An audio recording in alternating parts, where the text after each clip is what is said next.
Tapi gue mungkin agak beda pandangan soal motivasi. Bahwa motivasi itu bisa jadi dua. Ada motivasi negatif, ada motivasi positif. Iya. Ketika dia bilang hidup itu tidak mudah, apa yang disampaikan oleh motivator. Motivator yang mana? Iya, Iya.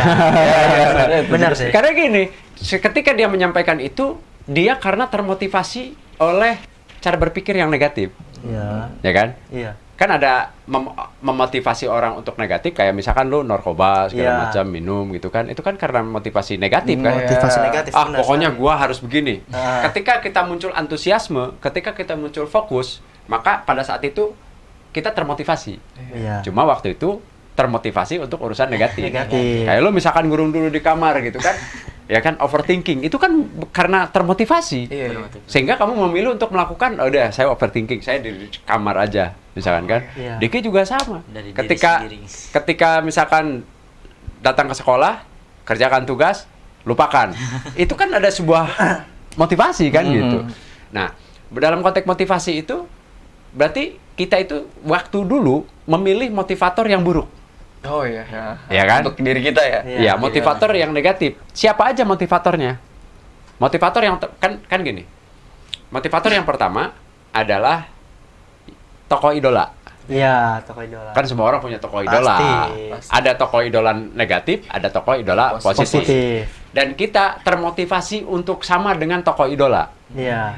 Ternyata tokoh idolanya itu suka narkoba, kita ikut, bener nggak? Ikut. Dia suka minum, ya kita ikut. Kita ikut. Ya kan? Kemudian dia juga pergaulannya pergaulan bebas, ikut nggak? Ikut. Ikut. Itu berarti dari tokoh idola, Idola. tokoh panutan. Itu adalah motivator. Kalau misalkan tokoh idolanya bagus, ya pasti kita ikut bagus. Iya. Ya, karena ada otak mirror di kepala kita. Kemudian yang kedua itu dari circle, dari lingkungan. Itu lingkungan adalah motivator. Kalau misalkan orang hanya bilang motivator itu adalah para motivator yang di TV-TV misalkan, yang di medsos-medsos, ya enggak. Bahwa kita pada saat itu ketika kita berperilaku buruk karena kita ikut motivator yang lain. Motivator tokoh panutan kita dan motivator dari circle kita. Iya. Dua tuh. Yang ketiga, motivator yang lainnya itu adalah kebiasaan kita. Ya kan? Kita tuh melakukan hal yang sama dan terus-menerus gitu, sering, sehingga itu menjadi habit. Iya. Itu adalah motivator ketiga. Motivator keempatnya itu apa? Emosi. Emosi itu apa? Overthinking. Kita ngelamun. Ya, kita membayangkan gitu kan. Itu namanya ketika kita menyesali diri. Kemudian ketika kita punya masalah, ketika kita marah, itu adalah motivasi. Benar. Pada saat kondisi kita penuh emosi, itu adalah motivasi. Nah, celakanya kan emosinya emosi negatif. Iya. Kayak misalkan lu ngurung diri di kamar. Itu kan emosi negatif. Ada juga emosi positif. Emosi positif itu setiap hari kita happy.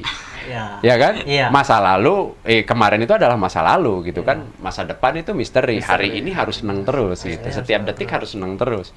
Kayak misalkan kita ke puncak, kenapa setiap kita tiba di puncak tidak pernah lama?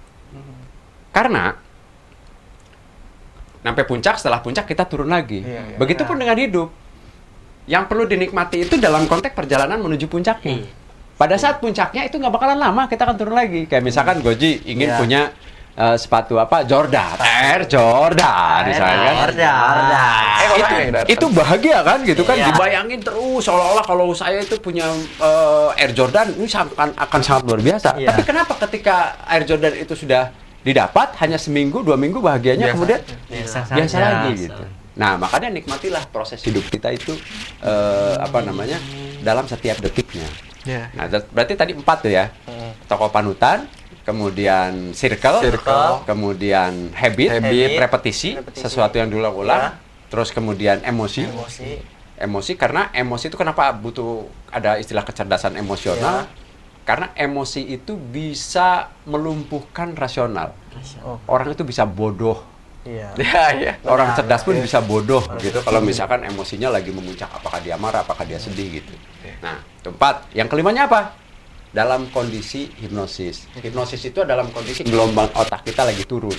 Itu cepet banget tuh motivasi itu. Kita self talk, ngomong sendiri. Kita membayangkan sesuatu. Kan ada afirmasi, ada visualisasi. Nah, 2 hal itu adalah motivator.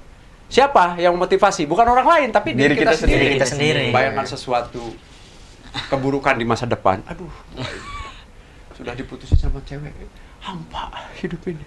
Akhirnya milih bunuh diri, depresi. Iya. Ya kan itu motivator. Motivator. Itu motivator. Ketika misalkan kita gelombang otaknya lagi turun gitu, itu cepat untuk kita melakukan tindakan-tindakan atau keputusan-keputusan yang berbahaya. Iya. Itu adalah motivator. Jadi kalau misalkan ada orang, hidup ini tidak semudah apa yang disampaikan oleh motivator. Oh iya. Ternyata kamu gampang kok dimotivasi oleh keburukan kan? Betul nggak? Dimotivasi untuk bertindak buruk. Gitu. Nah, ada lagi satu lagi bahwa motivator yang terbaik itu ada 10 orang.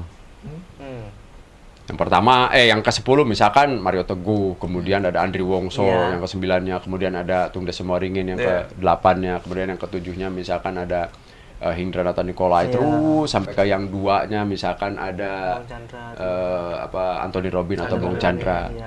Nah, siapa yang pertama? Yang terbaik. Yang terbaik itu adalah motivator, itu adalah diri kita sendiri. Kenapa? Sebab karena kita bertemuan dengan diri kita itu lebih banyak, lebih lama daripada kita pertemuan dengan motivator yang lain. Kalau dengan motivator yang lain, misalkan ikut seminar hanya seminggu. Ya kan? Itu pun hanya beberapa jam gitu. Kemudian kalau kita nonton video-video paling sejam. Ya kan? Paling kuat. Pertemuan. Tapi kalau dengan diri kita, hampir kita hanya tidur. Kita pertemuan dengan diri kita. Karena ketika kita ngobrol dengan orang lain pun, kita sedang ngobrol dengan diri kita sendiri. Maka pada saat ngobrol dengan diri sendiri, kita harus pilih obrolan tepat mana yang memotivasi kita untuk kita lebih berhasil. Saya Fauzi Albara, kita akan kembali lagi di StoryPod berikutnya. Siap-siap nih ya, Beco Classroom? Buka lagi. Siap. Oke. Yo, assalamualaikum warahmatullahi wabarakatuh. Sukses untuk kalian semua. Amin. Dadah.